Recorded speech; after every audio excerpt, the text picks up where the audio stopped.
Hi, I'm Michael Scott. And I'm Ryan Weber. And I am Travis Bowles. And this is the commentary for RvD2. So, I guess we're gonna. These are some lovely opening titles. Sit through the titles here. Thank you. They are much nicer than our Superman. original. They're epic. They are very Superman. They're very sort of Superman inspired. I wanted to do something. We had the cheesy on screen, you know, the fly-ins and stuff, and that was kind of fun. But we wanted to do something a little more epic to fit the epic feel of That's almost the rest almost of it. going I didn't shoot overboard. the shot, but I shot that shot. Yeah, these were the first things we shot. The little things we shot basically chronologically through the film. For the most part, a few things that we didn't shoot, like what we're coming up to here now. The long shot right here. This was towards the back of the shoot. Was later because we practiced and practiced and practiced so we could do this really long shot. Oh my gosh, it was difficult. And can we, between the three of us, can we remember how many takes we did? I think it was 6. I think it was either 6 or 8. Yeah, and it.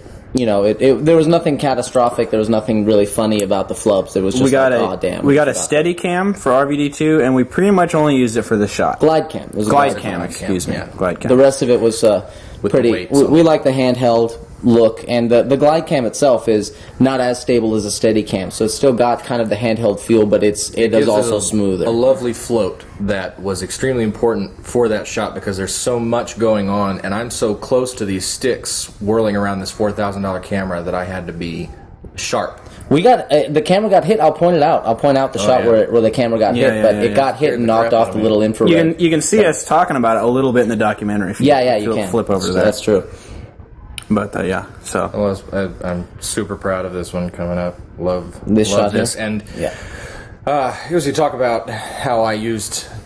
Do we talk about how we use 250 watt bulbs to light? We see it a little bit. We see us doing it. We're lighting from above us to get the. There was so much shadows. light in there already, but when we got to the location, I was looking for opportunities to add some light. And once I saw that we were going to do, once they started explaining to me this catwalk sequence, I got so excited about it. It is my favorite sequence in the movie, and I wanted to use the grating above their heads to throw. I love that shot. And the whole place overall is a lot brighter than it looks. The camera makes everything kind of darker by kind of crushing the gamma a little bit. And yet the iris was film-like. open. But the iris was open all the way for almost the entire shoot. It sucks a lot of light. But to be fair, for this part of the stylistic choice with the lighting coming through the grate is that we turned off the overhead fluorescence in this area, in the corner, so that overhead light will really come through. Straight down, and that grating is caught on their faces and their shoulders and their shirt. It's good. It's much more. I mean, RvD, we never played with any of that kind of stuff, and we really get to try to get stylistic. These shots like this are really taking advantage of the fact that we shot this 235 and we shot it a lot wider than we shot RvD1. So we get some very wide and kind of. Epic we did kind of so fast right here. Oh man, I got knocked into the wall so hard at one point during that. Damn near came off of that makeshift dolly. We had. Yeah. And I remember the wall stuff. That shot where I kicked him really hard. I kicked him really hard. I wish we'd gotten it on tape because right after he's like, "Oh, that was hard, man." He was really like. It doesn't look anywhere as bad as it was in real life, which is really unfortunate because I thought it was going to look great when we were doing it. I'm like, do it, man! Yeah, break my ribs. Yeah, and then complained afterward. He's like, "That was hard, dude." But it was. I thought it was. You know, it looks pretty good, but it doesn't look as good as maybe it could. And a lot of people complain. A lot of people are like, "Oh, the punches and kicks don't look real." It's like, well, ironically, they are real, and that's what makes them look less real. I think that shot right there, was where I hit the camera, and it flips out. Yeah. Yeah. But this went on a little bit longer in the original cut and the way we shot it. This whole little struggle, and then we ended up just cutting to me grabbing the saber. But it was me going kind of back and forth, and him staying in front of me and stuff. And remember that? It just didn't work. There was a lot of stuff that we shot that didn't end up in it. We had to condense. Including omitting a whole sequence. I remember didn't we send Brandon out that night for black fishing line or black sewing thread so that we could do that? Somebody ran up to Walmart. We did. Someone ran up to get some thread to do all that stuff. And black sewing thread. Yeah, right here we were actually going to fight. We had a whole thing choreographed. We choreographed. It'll be on there. We'll have it in the choreography footage. A whole fist fight that we were going to do, but we ended up not. We got to like day 5 and for or the 6, better. and we knew that there wasn't going to be. We knew we either had to finish the film, we either had to shoot the ending of the film or we could shoot the fist fight. So we opted to shoot the ending of the film, and we turned the fist fight into a little funny Indiana Jones moment. Which, in the end, really serves the movie better than it gets a nice laugh. People laugh big and loud at that point. It gets a nice laugh, but not as big a laugh as me getting hit in the face with a lightsaber. That's always the biggest. Which we knew would be funny. In fact, it was a suggestion that was made almost jokingly by, I think you. Yeah. I was like, what if I point your hand down and it hits you in the face? And we kind of chuckled about it and then stared at each other and do said, it. Let's do it. Let's just do that.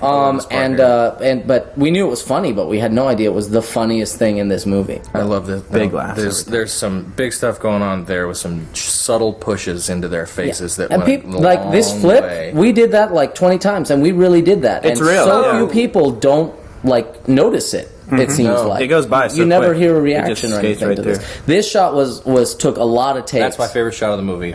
Mine too. It was going to be like 3 different shots, and we ended up turning it into, we called it the RoboCop shot because of that moment in RoboCop where he gets shot in the face. Right. And we were like, can we do this? Let's do it. And we ended up doing it, and everyone was involved in One that shot, baby. It was really complicated. It's good, man. It was hard to get the timing with everyone.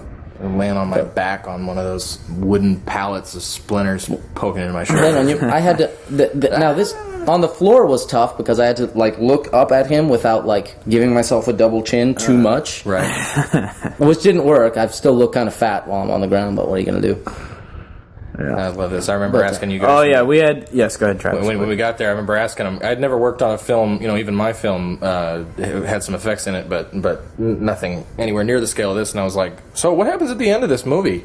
And Mike's like, "Oh well, he gets me, and I steal his lightsaber and throw it at him, and Ryan gets cut in half." And I'm like, "Cool." How in the hell are we going to do that? It was fun because it was a lot of kind of here's how you're going to shoot it. Okay, you go here. At this point, you have to stop moving, and then we run away, and then you can film the scene, and then you're kind of like. Okay, I learned all about plates and learned all about how. All this stuff at the end was reshot. We shot under duress this last bit because all the workers were coming in, and then we had some time to go back and reshoot, so we reshot all that stuff at the end. That's the making of too, isn't it? That's in the making of. Yeah, you flipping out. It's really funny. You're like, all right, so we're at 0 hour now, and you were so freaked out. It's really funny. And it was so much fun, though. I mean, despite all the sort of the tension of we weren't going to be able to finish, we have to cut this part. These guys coming in at the last minute. I mean, it's a lot of work, of course. I mean, it seems easy, but watch the documentary. There's so much going on, but. It was so much fun. Right, it gets tense, but the good thing about the way we all worked together is the fact that it never, even though we were tense and we started getting kind of snippy, it never got in the way. It never became a personal thing between the group of us. No one ever really got mad at anyone else or anything like that. Drama get into it. There was no drama at all. It was just it was just people would get snippy and pissed off and in a bad mood, but everyone was like, okay, I understand because it's a lot of pressure right now and you're not in a good mood, but I'm not going to take it personal or get upset because I know it's tough and let's keep moving. Well, and thank goodness you guys had such a you guys had the vast majority of the movie in your heads, whether you did or not. You guys were making big choices very quickly that allowed us to any crap that would have kept things from slowing down. What didn't matter because you guys knew.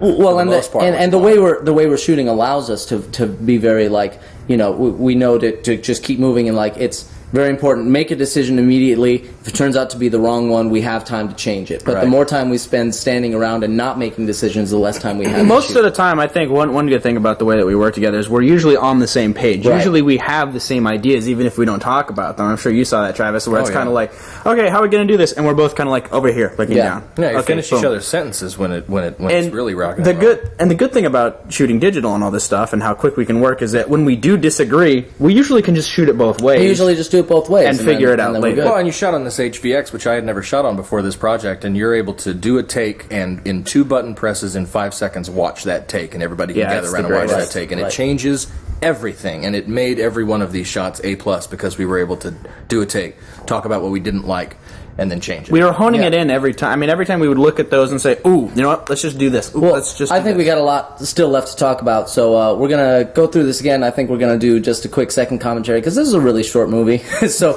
we have a lot to talk about. So hop on over to commentary 2, and we'll continue this conversation.